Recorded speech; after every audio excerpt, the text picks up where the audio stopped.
हाँ प्रकरणामध्ये पोलिसांनी कोर्टात ॲफिडेव्हिट दाखल केलेला आहे. दिशा सालन प्रकरणात घातपात नसल्याचं त्यांनी या ठिकाणी म्हटलेलं आहे. प्रकरणावरती अनेक आरोप करण्यात आले.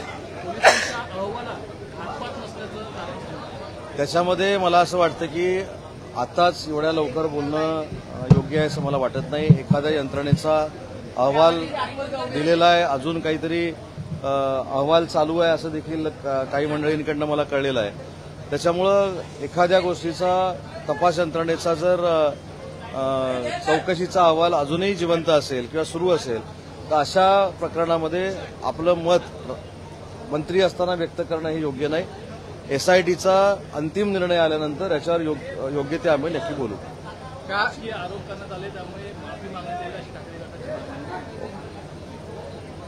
रोज सकाळी एकनाथ शिंदे साहेबांची बदनामी करतात तेव्हा रोज माफी मागणार का ते? म्हणजे ज्यावेळी स्वतःची बदनामी झाली असं वाटतं तेव्हा समोरच्यानं माफी मागायची आणि रोज सकाळी उठून एकनाथ शिंदे साहेबांना बदनाम करण्याचं कटकारस्थान करायचं ही दुटप्पी भूमिका आहे, जशी मराठीच्या बाबतीमध्ये देखील घेतली गेली. पुण्यामध्ये 25 वर्षीय महिलेवरती एका डिलिव्हरी बॉयने अत्याचार केला. उलटी झालेल्या महिलांमध्ये अत्याचाराचं प्रमाण हे कमी होताना पाहायला आणखी वाढताना पाहायला नाही. या बाबतीमध्ये असं जर नीच कृत्य त्याने केलं असेल तर त्याला 100% कडक शिक्षा होईल, कडक त्याच्यावर कारवाई होईल आणि या संदर्भातली घटना परत घडू नये यासाठी पोलीस योग्य तो बंदोबस्त करतील. दोन्ही ठाकरेंपासून एकत्र येत आहे, त्यांची जय्यत तयारी सुरू आहे. वेगवेगळ्या पद्धतीचे टीजर हे दोन्ही पक्षांकडनं सादर केले जात आहेत. कसं बघताय तुम्ही ठाकरे बंधू एकत्र येत आहेत? टीजरमुळे मतं वाढतात अशातला भाग नाही. शेवटी त्यांनी एखाद्या मुद्द्यावर एकत्र येण्यापेक्षा महायुतीमध्ये ज्यावेळी ते किंवा महाविकास आघाडीमध्ये एकत्र येतील त्यावेळी त्याच्यावर चांगल्या पद्धतीनं अजून चर्चा करू. कारण त्यांची आघाडी होत असताना नुसतं मनसे त्यांच्यासोबत नाही आहे, त्यांच्याबरोबर काँग्रेस देखील आहे. ज्या काँग्रेसनं स्वातंत्र्यवीर सावरकरांचा कायमस्वरूपी हीन पातळीवर जाऊन अपमान केलेला आहे आणि अशा महाविकास आघाडीच्या सगळ्या या प्रक्रियेमध्ये राजसाहेब येतील की नाही याच्याबाबत बोलणं त्यांच्या निर्णयानंतर ठरेल. परंतु मी अजून एक सांगतो की ज्या पक्षानं स्वातंत्र्यवीर सावरकरांचा अपमान केला आहे अशा पक्षासोबत आघाडी मनसेची होईल असं मला वाटत नाही.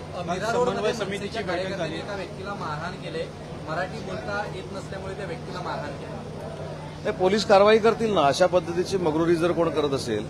आम्ही अनेक वेळा सांगितले की महाराष्ट्रामध्ये बहुभाषिक राहतात, सगळ्या भाषांबद्दल आम्हाला आदर आहे, परंतु आमची मायबोली मराठी आहे. मायबोली मराठी असल्यामुळं मराठी भाषेवर आणि मराठी माणसावर जर अन्याय करण्याचा कोण प्रयत्न करत असेल तर शिवसेना देखील त्याला त्याच पद्धतीनं उत्तर देईल. समन्वय समितीची काल बैठक झाली त्यामध्ये महामंडळाचं वाटप पूर्ण झालंय. समन्वय समितीची जी बैठक झाली त्या बैठकीमध्ये ज्या पद्धतीनं फेक नरेटिव्ह सेट केला जातोय विरोधकांकडनं त्या बाबतीतली स्ट्रॅटेजी आपल्या आमदार महोदयांची कशी असावी, आपण सत्य कसं सभागृहासमोर मांडावं याबाबत सांगोपांग चर्चा झाली. महायुतीनं स्थानिक स्वराज्य संस्था लढाव्यात अशा पद्धतीची चर्चा झाली. त्याच्यामुळं महामंडळ वाटप करण्याचा अधिकार समन्वय समितीला नाही. त्याचा निर्णय 3 नेते घेतील.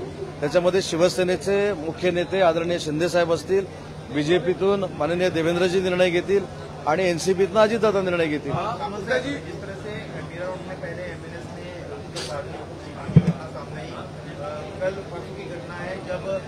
के पूर्व सांसद राजेश मिश्रा ने अपने दफ्तर में बुलाकर एक गैर मराठी व्यक्ति को जो दुकान को वहां पर थप्पड़ मरवाया, उसने माफी मंगवाई जबरन.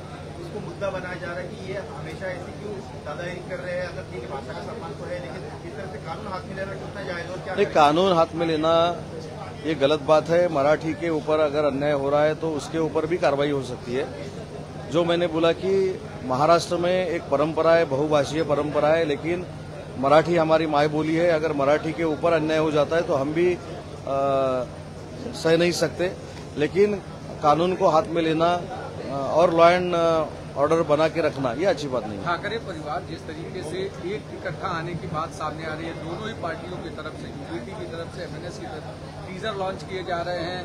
अभी कल जो नहीं, एक तो दोनों ठाकरे भाइयों का ये सवाल है, उनको इसका जवाब देना पड़ेगा. लेकिन मुझको जितनी राजनीति समझती है तो वो सिर्फ उबाठा के साथ की अलायंस नहीं है, वो महाविकास आघाड़ी के साथ की अलायंस होगी. राज साहब ठाकरे का एक स्वतंत्र विचार है और जिन लोगों ने स्वतंत्रवीर सावरकर जी का अपमान किया है उनके साथ राज साहब जाएंगे ये मुझको नहीं लगता। सर हिंदी में बताइए डिलीवरी बॉय शिकायती वो घर में घुसा और एक लड़की के साथ नहीं, जिसने ये नीच कृत्य किया है उसके ऊपर कड़ी से कड़ी कार्रवाई होगी। सर दिशा सालियन को लेकर एसआईटी का कहना है कि कोई भी फाउल प्लेस में नजर नहीं आ रहा है। एसआईटी ने पूरा अहवाल देने के बाद ही इसके ऊपर बोलना उचित रहेगा, क्योंकि ये जो इंक्वायरी चालू है तो अभी भी चालू है, और जब इंक्वायरी चालू रहती है तब मिनिस्टर ने उसके ऊपर बात करना उचित बात नहीं है। जब पूरा अहवाल आएगा तब उसके ऊपर बात करेंगे। माफी मांगने की बात को लेकर के जो कर रहे हैं कि माफी मांगना चाहिए आदित्य ठाकरे। नहीं, माफी मांगने की कोई जरूरत नहीं है। अगर माफी मांगनी चाहिए तो रोज सुबह एकनाथ शिंदे साहब के ऊपर जो टीका टिप्पणी होती है उन्होंने भी माफी मांगनी चाहिए। राहुल गांधी और किसानों की आत्महत्या का मुद्दा उठाया, उन्होंने कहा कि आपको आत्महत्या होगी आपकी सरकार के कार्यक्रम में, ये बहुत निंदनीय है। एक तो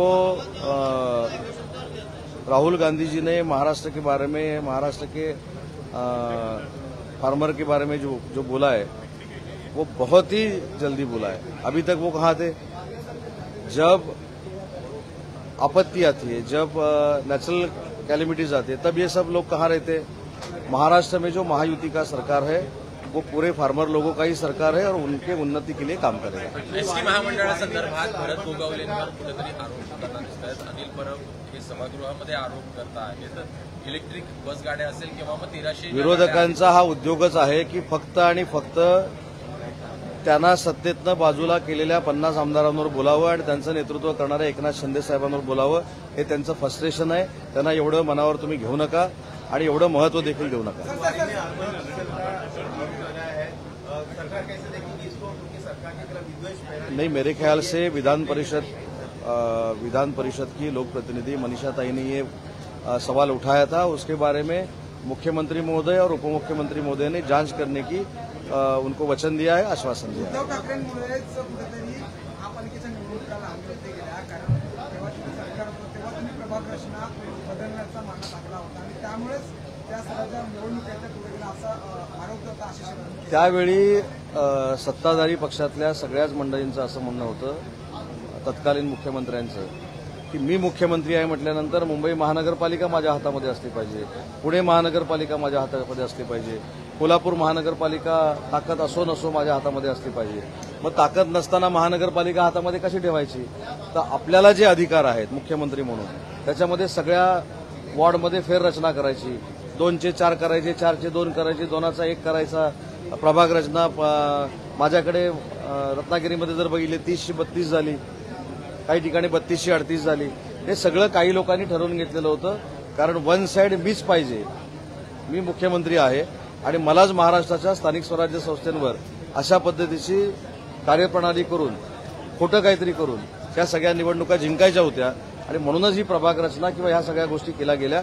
त्याच्यामुळेच आता निवडणुका पुढे गेल्या। चिन्ह कुठेतरी मागणी त्यांच्याकडनं होते, चिन्हाची पण मागणी होते 16 जुलैला, त्या संदर्भातली सुनावणी। आता सुप्रीम कोर्टातल्या विषयाच्या संदर्भातली चर्चा असं पोडियमवर येऊन करणं योग्य नाही। सुप्रीम कोर्टामध्ये आमची बाजू भरभक्कम आहे, आम्ही ती मांडलेली आहे आणि आम्हाला न्याय मिळेल याची खात्री आहे। धन्यवाद।